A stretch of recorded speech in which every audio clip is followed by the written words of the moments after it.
네, 이번 주 마지막 장입니다. 위즈웨이브 이권희 대표 모셨습니다. 어서 오세요. 네, 안녕하세요. 네, 대표님 반갑습니다. 네, 지금 탑10 리스트에 에코프로 BM, 포스코홀딩스, 에코프로, LG엔솔, 두산 에너빌리티 이렇게 파란불 켜고 있는데요. 이 네 종목은 다 2차 전지 종목이죠. 바로 점검해 보겠습니다. 트럼프 후보가 당선인이 전기차 보조금 폐지 계획, 머스크도 지지 입장. 이게 좀 놀라워요. 이제 테슬라 갖고 있는데 이 IRA 폐지에 지지 입장을 내놓다니. 근데 이게 뜯어보니까 IRA를 자체를 폐지하는 게 아니라 AMPC 세액 공제를 폐지하는 거더라고요. 그래서 아마 국내 전기차 기업들이 아마 큰 타격을 받을 것으로 보이고, 같은 가격대에 놓고 봤을 때 뭐 조금 더 싼 전기차를 고르지 뭐 비싼 차를 고르진 않을 거니까요. 거기다가 보조금도 없앤다는데 굳이 뭐 국내 전기차를 살 이유가 있을까요? 그런데 왜 오늘 외국인은 좀 담죠? 일단 뭐 외국인 수급은 지금 이제 장중에 나오는 수급이기 때문에 확인해 보셔야 되고요. 일단 장 끝나고 나서 이제 추정치죠. 그러니까 이게 항상 끝나고 나서 보셔야 되고, 네. 이제 뭐 일시적으로 지금 뭐 그동안 예전에 공모에도 쳐놨던 물량들에 대한 뭐 반대 매수일 수도 있고요. 또 이제 일부 단기 트레이딩 자금으로 들어왔을 가능성도 있다라고 보고 있습니다. 그래서 지금 다시 밑꼬리 달고 이제 에코프로나 에코프로 BM 급등을 하고 있죠. 이제 빠진 거를 많이 회복을 했는데, 여전히 이제 이게 불확실성이 계속 증대되고 있는 측면이 있습니다. 그러니까 트럼프 당선이 되면 우려했던 거죠. 그래서 대부분의 이제 애널리스트들이나 전문가들이 이게 의석수가 뭐 공화당 쪽에 이제 공장들이 많으니까 그거 하기 힘들 거다 이렇게 얘기했는데, 그 말이 무색하게 그냥 인수위원회, 우리나라로 따지면 인수위원회죠. 거기에 위원들이 그냥 바로 폐지하겠다, 보조금을 폐지하겠다라고 발표를 했는데, 그게 사실은 보조금을 폐기한다는 것 자체 이제 7,500달러 이것도 크지만 사실은 그거보다 더 큰 게 AMPC도 아마 건드릴 가능성이 높다라고 보고 있고요. 그 두 개를 나가는 돈을 줄여서 오히려 지금 세금 감면이라든지 이런 것들, 법인세 깎아준 것들에 대한 재원을 확보하겠다라고 얘기를 하고 있습니다. 물론 그걸 안 준다고 해서 재원이 완벽하게 확보되는 건 아니지만, 일단 그 위원회 이 정책을 주도하는 인물이 미국의 그 정유사를 창립했던 정유사 관련된 사람이고요. 그러니까 지금 트럼프가 당선되는데 일론 머스크가 돈을 많이 댔다 이런 것들 다 아실 테지만, 네. 사실은 석유 기업들은 어마어마하게 돈을 또 댔습니다.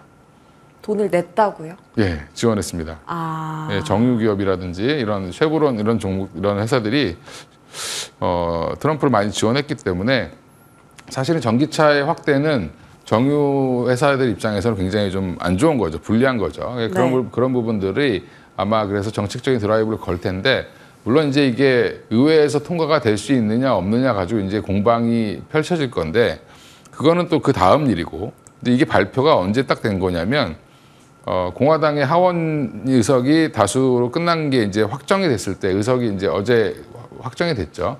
확정되고 나자마자 발표를 한 거거든요. 그러니까 한마디로 본인들도 이거를 의원들한테 로비를 해서 받아낼 수 있다라고 지금 생각을 하는 것 같습니다. 그러니까 예를 들면 뭐 우리나라도 농민들을 이제 쌀 같은 거 보조금 주는 거, 수매해 주는 거 이런 것들에 대해서 저기 경상북도의 대부분 의원들이 그에 찬성을 해줘야 되는데 반대하죠. 당론이 그러면. 네, 그렇게 될 가능성도 있다라는 부분이죠. 그러니까 이게 뭐 그거를 해서 만약에 충격이 오면 다른 거를 지원해 주겠다 이런 제안을 내줄 수도 있는 거기 때문에, 만약에 이제 행정부가 강력하게 드라이브를 걸면 그럴 가능성도 있다라는 건 대비하셔야 될 것 같고요.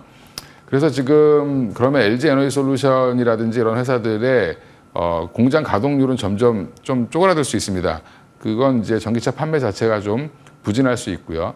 보조금이 7,500달러면 우리나라 돈으로 1,050만 원 정도 되는데, 사실은 1,000만 원 깎아주는 에서 1,000만 원이 더 붙으면 안 사겠죠, 사람들이. 네. 좀 수요가 많이 둔화될 가능성이 있습니다.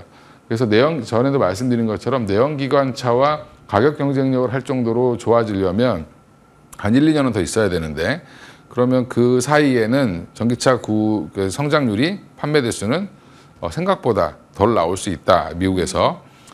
좀 유럽도 사실은 좀 녹록지 않고요. 그래서 지금 여러 가지 또 부정적인 얘기들이 나오고 있는데, 그래서 지금 애널리스트들은 아마 이 AMPC라든지 그다음에 보조금 이런 이슈보다는 지금 기조는 아마 그렇게 나올 겁니다. 이제 리포트가 나오면 수요 둔화 쪽으로 나올 가능성이 네, 높고요. 이미 그렇게 좀 가닥이 잡히고 있다 하네요.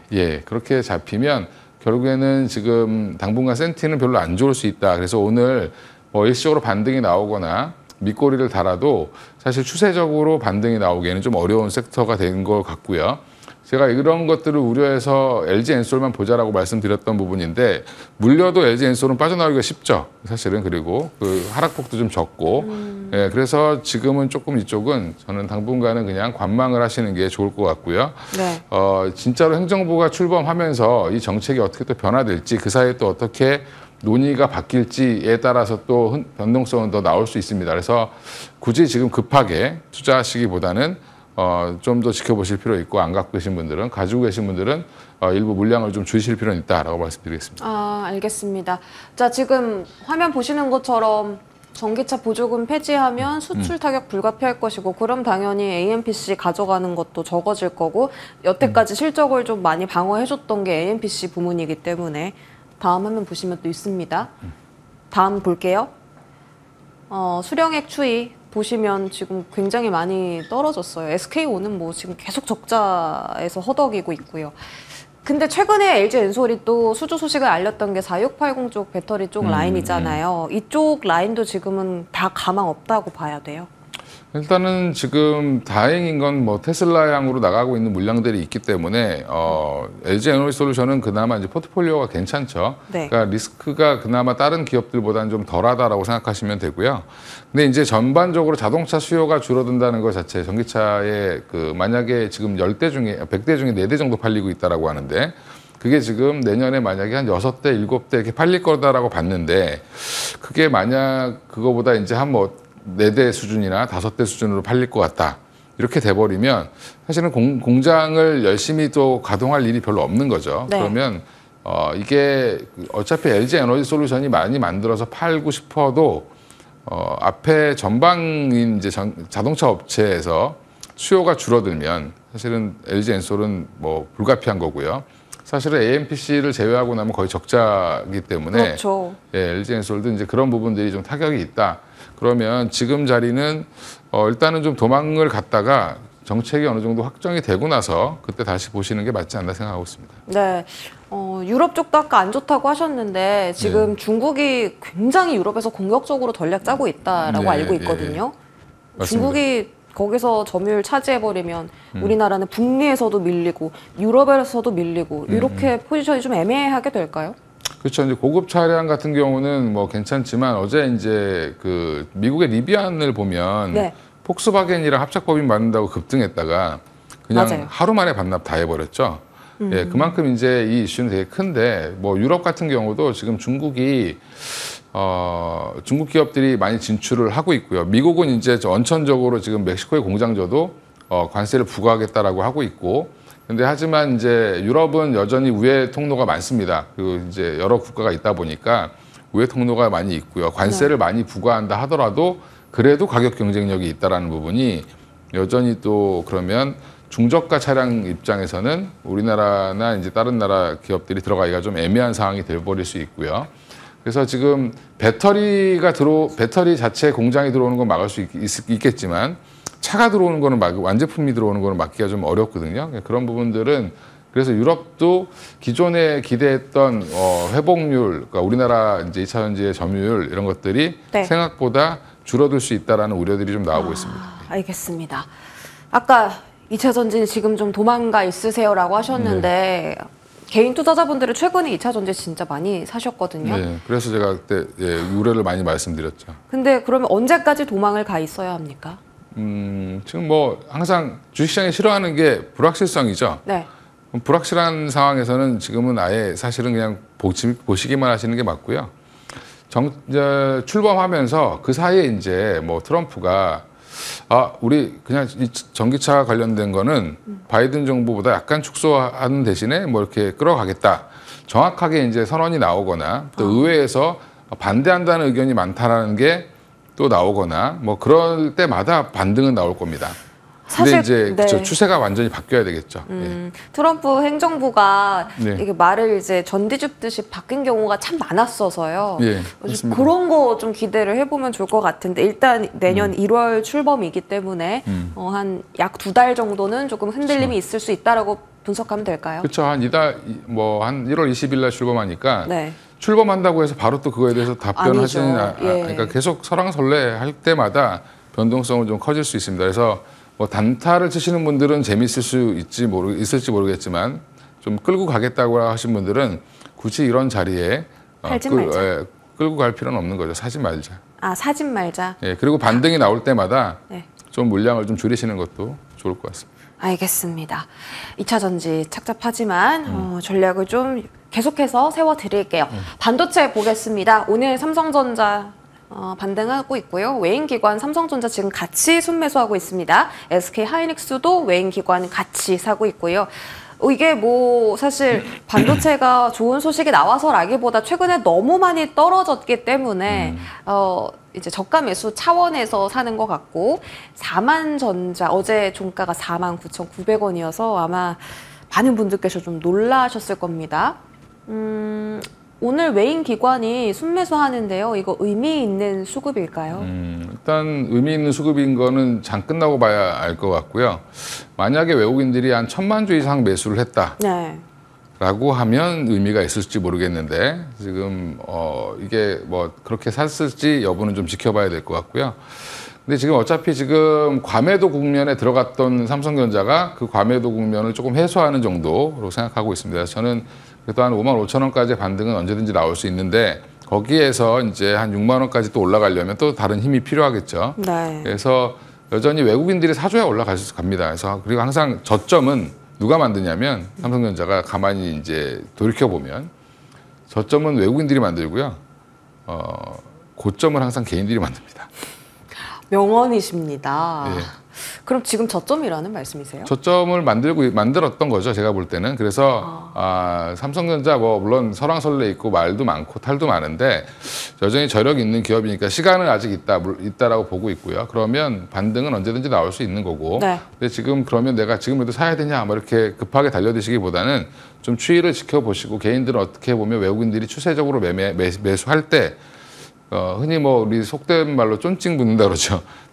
쫀찡 붙는다 그러죠. 쫀찡. 몰라요. 따라 붙어서 그때 이제 같이 한 뭐 발목에 사서 뭐 허리에 사서 뭐 어깨에 팔고 이런 정도로 매매를 하시는 게 맞기 때문에 네. 어제 또 개인들이 신용 설마 삼성전자가 뭐 문제가 되겠냐 하면서 6만 원대부터 신용으로 많이 사셨다라는 부분들. 네. 근데 고액 자산가들이 주로 많이 사니까 고액 자산가들이 그런 부분들이 약간 물량이 좀 정리가 된 부분도 있고요. 털리신 것 같지는 않고요. 보통 이제 그 신용을 없앴겠죠. 그럼 이제 현물로 다시 대체를 하거나 아니면 일부 물량을 정리했던 걸로 보이고 어제 외국인들이 또 옵션 만기 관련해서 또 한번 또 마지막에 종가에 많이 팔면서 49,900원까지 내려갔는데 그런 부분들에 대한 기술적 반등이라고 보시면 될 것 같습니다. 알겠습니다. 자, 어제 KB증권에서 그 삼성전자가 여태까지 PBR 1배 이하로 떨어졌던 게 3번인데 그중 2번은 추가 10% 하락 나왔고 3번 중에 한 번은 추가 20% 하락 나왔다고 했거든요. 그래서 이제 49,000원까지 하단 열어둬야 될 수도 있다고 했어요. 최악의 상황에는. 근데 어제 49,900원 깨고 오늘 반등하는 걸 보니까 진짜 그 49,000원대가 좀 바닥인가 싶기도 해서 그냥 5만 원 밑으로는 아예 그냥 싸게 매수해놓고 적금 들듯이 그런 전략도 유효합니까? 그 대신에 이제 나눠서 사셔야 되겠죠. 이제 한꺼번에 뭐 이제 막 사시고 하면 안 되고 사실은 지금은 좀 보수적으로 보시면서 물량을 뭐 내가 조금씩 모아간다라고 생각하면 모르겠지만 지금 적극적으로 풀매수할 타이밍은 아닌 것 같고요. 지금 왜 그런 부분이 있냐면 수급적으로 봤을 때 외국인들이 뭐 이제 삼성의 내부적인 문제 이런 걸 다 떠나서 외국인들이 삼성전자 지분을 최대로 낮췄을 때 최근에 한 5년 보면 49%까지 내려갔었습니다. 근데 지금 51% 정도거든요. 아직도 한 2%를 더 팔 수 있는 여력이 있다. 옛날로 단순 계산해 보면. 근데 그게 지금 급작스럽게 56%까지 올렸던 지분을 거의 한 5%를 그냥 지금 8월부터 9월부터 그냥 매도하기 시작한 거거든요. 그러니까 이게 속도가 너무 빠른 게 문제고 저도 주식 증권 한 20년 봤는데도 이렇게 급하게 월봉이 꺾이는 거는 처음 봤습니다. 예, 그러면 지금 삼성전자에 대한 전체적인 뷰는 그닥 그렇게 우호적이진 않은 것 같고요. 근데 어떻게 보면 펀더멘탈 상으로는 지금 바닥권에 와 있기 때문에 언제든지 올라올 수도 있고 조금 더 과매도는 나올 가능성도 있다라고 보고 네. 보수적으로 대응하시는 게 맞을 것 같습니다. 알겠습니다. 자, 다음 주 목요일에 엔비디아 실적 발표가 있는데요. 컨센을 조금 뛰어넘을 거다라고 예측은 하고 있는데 만약에 가이던스 부분에서 큰 폭으로 상향이 나온다면 반도체주 반등 가능성도 있다라고 의견이 나오는 만큼 다음 주를 대비해서 반도체주의 흐름을 어떻게 좀 파악해놓으면 좋을까요? 그러니까 미국 내에서 반도체가 트럼프 트레이드 관련 종목이 아니었습니다. 그냥 그러다 보니까 최근에 미국도 반도체 일부를 팔아서 트럼프 관련된 종목들을 사느냐고 바빴던 것 같고요.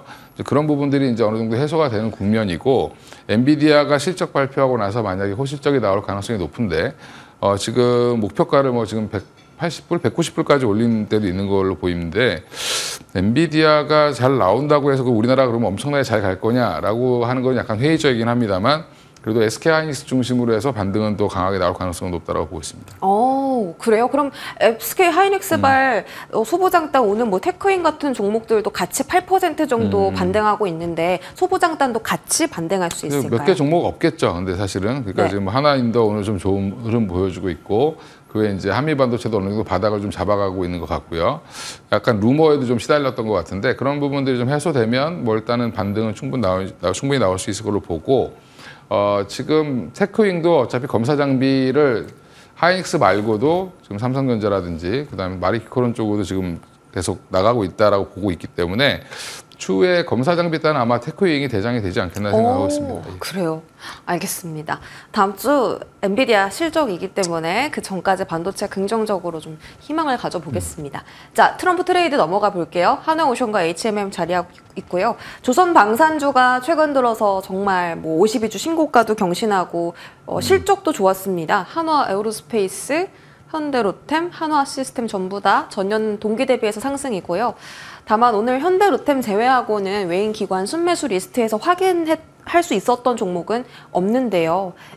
트럼프 트레이드가 지금 거의 다 끝물이다라고 생각하세요? 오늘 조정 있기 때문에 매수 기회가 있다고 보세요? 그러니까 단기에 들어왔던 이제 당선 전부터 해서 당선 가능성이 높아질 때부터 들어왔던 자금들, 그 다음에 당선 직후에 급작스럽게 들어왔던 자금들은 이제 아마 썰물처럼 단기적으로 빠져나갈 가능성이 높고요. 네. 근데 이제 트럼프의 정책이라는 게 뭐 크게 바뀌지 않는다라고 하면 또 다시 한번 추세를 타고 올라갈 가능성은 있죠. 그래서 단기 조정은 충분히 나올 수 있는 자리까지는 올라간 것 같습니다. 그래서 지금 저는 방산주 조금 쉬어갈 거라고 말씀드렸었는데 네. 생각보다 지금 트럼프 트레이드 때문에 한 번 더 올랐었죠. 그러면 조금 더 조정 나올 가능성이 있다라고 보고, 뭐 가격 조정이 심하게 나온다기보다는 기간 조정을 좀 받아야 될 국면으로 좀 들어갈 것 같습니다. 그래서 하나 시스템도 급하게 올렸기 때문에 옆으로 이제 일부 가격 조정과 기간 조정이 좀 필요한 국면인 것 같습니다. 그래서 실적이 좋고 하니까 뭐 앞으로 더 주가가 계속 갈 거야. 근데 이미 이 실적은 다 주가에 반영이 되어 있는 겁니다. 그래서 이런 부분들 생각하시면 지금은 조금 너무 공격적으로 매수하시기보다는 네. 보유자 영역으로 좀 보시고 네. 조금 더 조정이 나오면 신규로 접근해 보시는 게 맞을 것 같다. 근데 저는 네. 이 두 종목을 좀 따로 봐야 할 것 같거든요. 이 두 종목은 차근차근 연초부터 우상향했고 이 두 종목은 최근 한 2, 3주 안에 가파르게 올라온 거라 조정이 나온다면 여기서 좀 세게 나올 것 같고 이 두 종목은 말씀 주신 것처럼 그냥 좀 그쵸? 횡보할 것 네, 횡보 같거든요. 정도로 차라리 이 두 종목을 모아가는 전략은 어때요? 근데 모아간다고 하기에는 조금 쉬어갈 가능성이 그래요? 높다. 네. 그리고 이제 물론 이제 나토에서 또 다시 국방비 회원국들이 국방비 증액한다는 얘기가 나오면 또 다시 올라갈 가능성이 있는데요. 여전히 이제 구매할 수 있는 국가가 확장돼야 되는 게 답이라고 보고 있습니다. 그래서 물론 지금 폴란드 뭐 2차 계약, 뭐 루마니아 있지만 그러면 그 옆에 있는 체코 뭐부터 시작해서 여러 국가들이 있는데 그 국가들도 적극적으로 구매한다는 의사가 나오면 그때 다시 한번 사셔도 되지 않을까 생각하고 있습니다. 알겠습니다. 자, 미중 갈등하면 가장 먼저 생각나는 테마가 히토류 쪽이잖아요. 오늘 드디어 좀 움직이기 시작합니다. 트럼프 2.0 출범하기 전에 이제 중국에 대한 관세 영향 계속 집중받고 있는데 히토류나 오늘 또 잘 가는 게 로봇, 최근에 계속 흐름이 좋았어요. 이쪽에 대한 테마는 어떻게 연속성을 좀 더 가져갈 수 있다고 보십니까? 이제 이게 두 개가 로봇이랑 히토류가 굉장히 다를 것 같지만 사실은 다 이제 스토리를 만드는 거거든요. 주식시장에서 예. 만드는 건데 이미 답이 나와 있는 거죠. 히토류는 그러니까 중국을 관세를 뭐 한 60% 뭐 100% 부과한다 만약에 그래서 트럼프 정부가 그렇게 결정을 내리면 중국은 가만히 안 있죠. 그러면 당연히 히토류를 무기가 결국엔 히토류 뭐 수출을 중단하겠다 뭐 이렇게 또 얘기가 나올 수 있을 겁니다.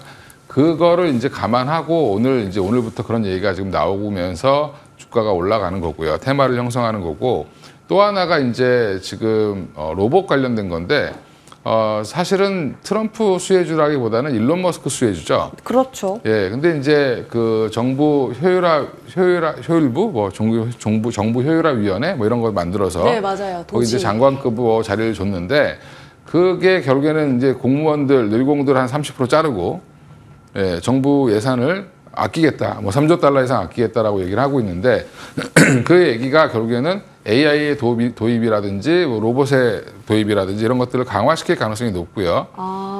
그렇죠. 뭐 맨날 그 공무원들이 하는 일 중에 보면 되게 그 패턴이 뚜렷한 일들은 굳이 이게 사람이 안 해도 되는 일들이 많은데 그게 뭐 노조라든지 뭐 인력 이런 것들 때문에 굳이 사람을 쓰는 경우가 있으니까 그런 것들을 싹 없애겠다는 겁니다. 그러니까 그러면 AI 기능이라든지 뭐 이런 것들 강화된 것들을 좀 집어넣을 가능성이 높고 또 지금 미국의